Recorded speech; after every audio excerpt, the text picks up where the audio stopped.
Existem boas perspectivas de que os problemas que mais atormentam nossa existência não sejam as grandiosas questões que envolvem a humanidade, tais como a origem do universo, o que existia antes dele, ou se estamos solitários neste vasto espaço cósmico.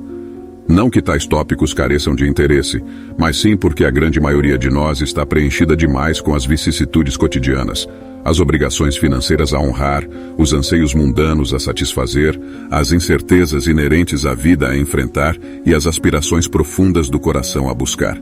Entretanto, poucos entre nós considerariam buscar respostas para essas angústias profundas nos domínios da filosofia. E de fato a filosofia, embora intrinsecamente preocupada com os questionamentos substanciais, muitas vezes distancia-se da realidade cotidiana. No entanto, é justamente aqui que o estoicismo revela sua singularidade. No âmago deste entendimento há equívocos ocasionados por aqueles que nos aconselham a debater, mas não a viver. Também existem erros cometidos por estudantes que buscam seus mestres para expandir não suas almas, mas sim sua perspicácia. Assim, a filosofia, outrora o estudo da sabedoria, metamorfoseou-se em filologia, o estudo das palavras. E se existe alguma escola filosófica que dirige sua atenção predominantemente à existência real, que seja aplicável a toda e qualquer pessoa, que tenha mantido sua relevância por mais de 2 milênios e que ressoe de forma tão vivaz nos dias atuais, é o estoicismo. O que poderia definir mais adequadamente uma filosofia que tem como seus notáveis expoentes Marco Aurélio, o imperador romano e possivelmente o homem mais poderoso de seu tempo, e Epicteto, um escravo deficiente físico? Estes dois extremos convergem no terceiro grande nome do estoicismo, Sêneca, uma das mentes mais luminosas do Império Romano. Sêneca, que oscilou entre posições de elevada importância no Senado, o exílio e um retorno à glória, apenas para ser condenado à morte pelo próprio imperador Nero. O peso da liderança, o sofrimento atrelado à escravidão, o desespero iminente da decadência e o temor inescapável da morte não parecem, de modo algum, distantes dos desafios que encaramos nos tempos atuais. Como então encararam os estoicos tais dificuldades e todas as outras que a vida cruelmente nos apresenta? Eles acreditavam fervorosamente na doutrina que afirmava: não é o que acontece com você, mas como você reage a isso que importa. Epicteto, uma das principais figuras do estoicismo, distingue entre a experiência externa, as circunstâncias que se situam fora da esfera da nossa mente, e a experiência interna, ou seja, nossas interpretações pessoais e reações a essas circunstâncias. Em essência, a separação é realizada entre o que podemos controlar e aquilo que escapa do nosso domínio. É uma forma de direcionar nossa energia apenas para o que realmente está sob nosso controle, pois, independente do nosso esforço, nunca possuiremos completo domínio sobre os eventos externos, a opinião que os outros possuem de nós, nossa posição no mercado de trabalho e até mesmo nossa saúde. Naturalmente devemos buscar sucesso e cuidar da saúde, mas a incerteza do destino permanece inabalável. A única área sobre a qual detemos controle absoluto é nossa interpretação e resposta aos eventos. Aforismos como "a felicidade da sua vida depende da qualidade dos seus pensamentos", proferidos por Marco Aurélio, ganham uma nova dimensão quando percebemos que ele os escreveu primordialmente para si próprio, em uma espécie de diário íntimo, posteriormente publicado sob o título de Meditações. Quando Marco Aurélio expressa: não perca mais tempo debatendo o que um homem virtuoso deveria ser.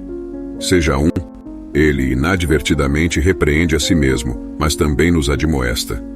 Perante a obra do homem que detinha supremacia sobre vastos domínios, considerado o último entre os 5 bons imperadores de Roma, é notável que ele optasse por investigar sua própria virtude, não à luz de suas grandiosidades, mas sob o prisma da integridade. Marco Aurélio reconheceu que ações falam mais alto que palavras, e mesmo cercado por todas as pompas do poder, almejou ser um homem bom e justo. Concluiu, acertadamente, que muito pouco é realmente necessário para uma vida próspera.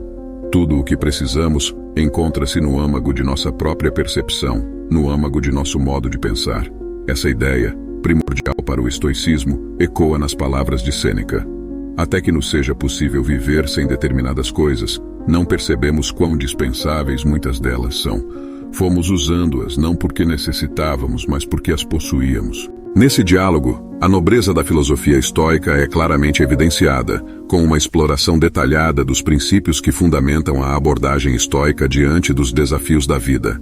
É notável como um pensamento, que se revela cada vez mais veraz em um mundo mergulhado no consumismo desenfreado, encontra agora sua morada no ressurgimento contemporâneo do minimalismo como um estilo de vida.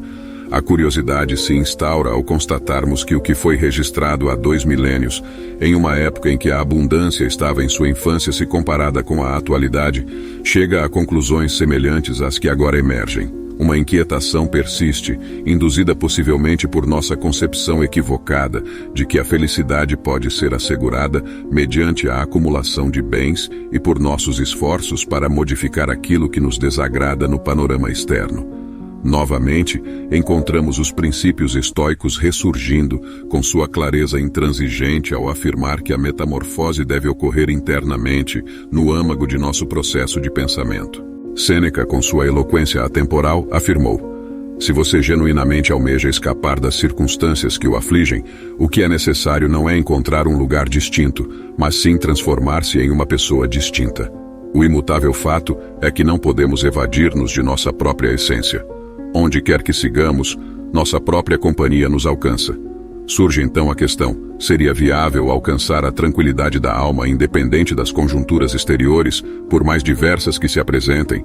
Epicteto, no cerne de uma das vertentes mais exigentes e austeras do estoicismo, declara com desassombro: em meio à doença, encontrar felicidade; na ameaça, encontrar felicidade; na morte, encontrar felicidade; no exílio, encontrar felicidade; na adversidade, encontrar felicidade. Esta assertiva ganha magnitude ao considerarmos o autor, cuja biografia está intrinsecamente entrelaçada com as agruras da escravidão e as cicatrizes da sua própria deficiência física. Ele fala a partir de uma vivência tangível, não é um mero teórico, mas alguém que testemunhou a gênese de suas palavras em sua própria jornada. Curiosamente, Epicteto, um nome que na verdade não é o seu, pois seu nome de nascimento permanece envolto em mistério, tem uma conotação que significa adquirido ou comprado. Esta coincidência carrega um significado profundo, como Sêneca expressou: às vezes, viver em si mesmo é um ato de coragem. Cumpre ressaltar que o estoicismo não defende uma postura passiva diante das injustiças ou a mera submissão aos males que possam surgir.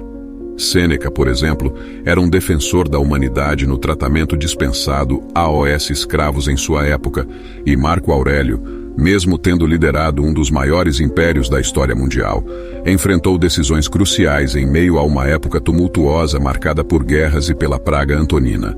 Todavia, ambos sustentavam que, para incitar transformações positivas nos outros, era imperativo cultivar primeiramente as 4 virtudes históricas: coragem, justiça, autocontrole e sabedoria.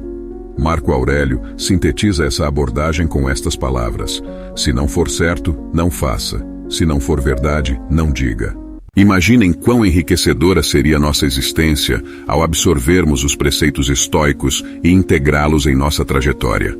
A serenidade perante o sofrimento, a arte de desfrutar de uma vida feliz sob qualquer cenário, a coragem para confrontar os obstáculos inesperados com integridade, o autocontrole para não sucumbir à espiral de pensamentos destrutivos e a sabedoria para discernir e aplicar tais ensinamentos. Evidentemente, o caminho da maestria moral e ética pode parecer elevado demais, mas não devemos deter-nos ante tal perspectiva. Epicteto reconheceu que um homem jamais se torna ciente daquilo que pensa que já conhece. Ademais, a assertiva de Sêneca: nós somos mais atormentados pela imaginação do que pela realidade. Sofremos mais com o que nos antecipamos do que com aquilo que efetivamente acontece, ressoa de forma assombrosamente contemporânea. Marco Aurélio complementa, ofertando-nos um antídoto contra a autocomiseração: escolha não ser afetado, e você não será. Não se sinta atingido, e você não terá sido. O estoicismo, uma filosofia ancestral, permanece tão vital quanto antes, com a capacidade de nos revelar a verdadeira natureza da mente sobre o corpo. É uma filosofia singular, contudo, é notável a similaridade que partilha com o budismo, influenciando inclusive o cristianismo através das correspondências entre Sêneca e o apóstolo Paulo. Concluo este vídeo expressando minha gratidão a todos e convidando-os a inscreverem-se em nosso canal, uma ação que nos estimula a persistir na criação de conteúdo. Agradeço imensamente.